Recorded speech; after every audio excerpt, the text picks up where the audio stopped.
സ്ഥാനാർത്ഥി പട്ടികയെ ചൊല്ലി ബി.ജെ.പിയിലും കലഹമുണ്ട്. കുമ്മനം രാജശേഖരനെയും എം.ടി. രമേശിനെയും ഒഴിവാക്കിയതിൽ RSS അതൃപ്തി രേഖപ്പെടുത്തിയെന്ന വിവരമാണുള്ളത്. ചെങ്ങന്നൂർ ഉറപ്പിച്ചിരുന്ന സന്ദീപ് വചസ്പതിയെ ഹരിപ്പാട് സ്ഥാനാർത്ഥിയാക്കിയതിൽ പ്രാദേശിക പ്രതിഷേധവും ഉയരുന്നുണ്ട്.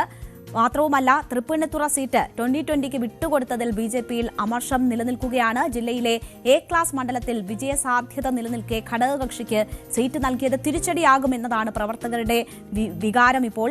മാത്രവുമല്ല, സിനിമാ താരം അഞ്ജലി നായരെയാണ് 2020 മണ്ഡലത്തിൽ സ്ഥാനാർത്ഥിയാക്കിയത്. ജില്ലയിലെ പല പ്രധാന മണ്ഡലങ്ങളിലും 2020 വിട്ടുകൊടുക്കുന്നത് പ്രവർത്തകരിൽ കടുത്ത വിയോജിപ്പുണ്ടാക്കിയിട്ടുണ്ട് എന്നതാണ് ഇപ്പോഴത്തെ സാഹചര്യം. ഡാനി പോൾ ഉണ്ട് ഈ വാർത്തയുടെ വിശദാംശങ്ങളുമായി. ഡാനി, ബി.ജെ.പിയിലും വലിയ രീതിയിലുള്ള പ്രതിഷേധം നടക്കുകയാണ്. പ്രധാനപ്പെട്ട നേതാക്കളെ മാറ്റി നിർത്തുന്നതുമായി ബന്ധപ്പെട്ട് ഒന്ന്. മാത്രവുമല്ല, എറണാകുളം അവർക്ക് തദ്ദേശ തെരഞ്ഞെടുപ്പുമായി ബന്ധപ്പെട്ട് സാധ്യതയുള്ള ഇടത്ത് പോലും അത് ഘടകകക്ഷിക്ക് കൊടുക്കുന്നു. അവിടെ ഒരു സിനിമാ താരം മത്സരിക്കുന്നു എന്നതൊക്കെ പ്രവർത്തകരിൽ വലിയ രീതിയിലുള്ള അതൃപ്തി ഉണ്ടാക്കിയിട്ടുണ്ട്. ഇതെങ്ങനെ ബാധിക്കും ബി.ജെ.പിയുടെ സാധ്യതകളെ?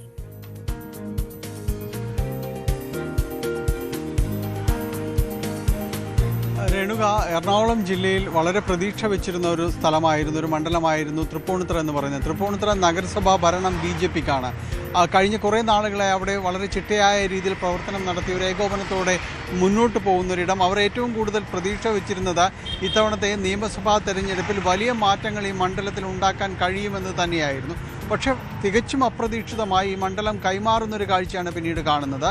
മണ്ഡലം 2020 അവരുടെ സ്ഥാനാർത്ഥിക്ക് വേണ്ടിയാണ് അത് മാറ്റുന്നത്. ഇത് തുടക്കത്തിൽ ബി.ജെ.പിക്ക് വലിയ രീതിയിൽ, അതായത് ഇപ്പോൾ ക്യാമ്പയിനിലേക്കെല്ലാം തന്നെ നീങ്ങാൻ പോകുന്നൊരു സമയമാണ്. പ്രവർത്തകരിൽ വലിയ ഒരു അങ്കലാപ്പുണ്ടാക്കിയിട്ടുണ്ട്. കാരണം നേതൃത്വത്തിൻ്റെ ഇതൊരു കൂടിയാലോചനകളില്ലാത്ത ഒരു പ്രവൃത്തിയായി പോയി എന്ന് പലരും തന്നെ വിലയിരുത്തുന്നു. ഇതാരും ഒരു പരസ്യ പ്രതികരണത്തിലേക്കൊന്നും വന്നിട്ടില്ല. പക്ഷേ എല്ലാ പ്രവർത്തകരിലും തന്നെ പല ആളുകളും തന്നെ ഇത്തരം കാര്യങ്ങൾ രഹസ്യമായെങ്കിലും സമ്മതിക്കുന്നുണ്ട്. കാരണം തങ്ങളിൽ നിന്നൊരാൾ, അല്ലെങ്കിൽ ആ കൂട്ടത്തിൽ ഏറ്റവും മികച്ച ഒരാൾ അതിൽ ഒരു സ്ഥാനാർത്ഥിയാകുമെന്നും അവിടെ ഒത്തൊരുമയോടുകൂടി ഒരു പ്രവർത്തനം നടത്തി മുന്നോട്ട് പോകാനെല്ലാം സാധിക്കുമെന്നെല്ലാം പറയുന്നു.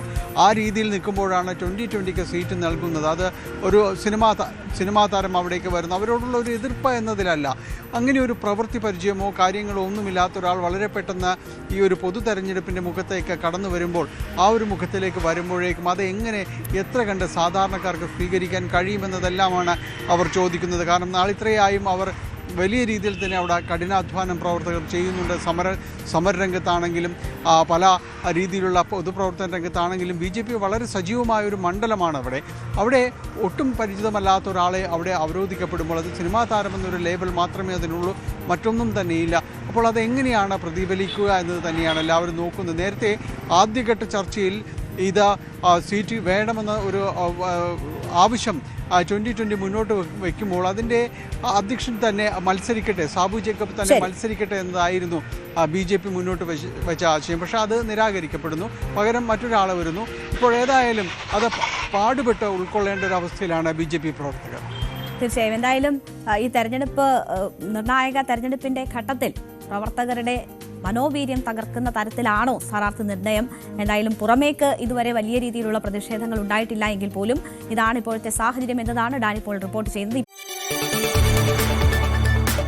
കൂടുതൽ വാർത്തകൾക്ക് News 18 Keralam YouTube channel subscribe ചെയ്യുക.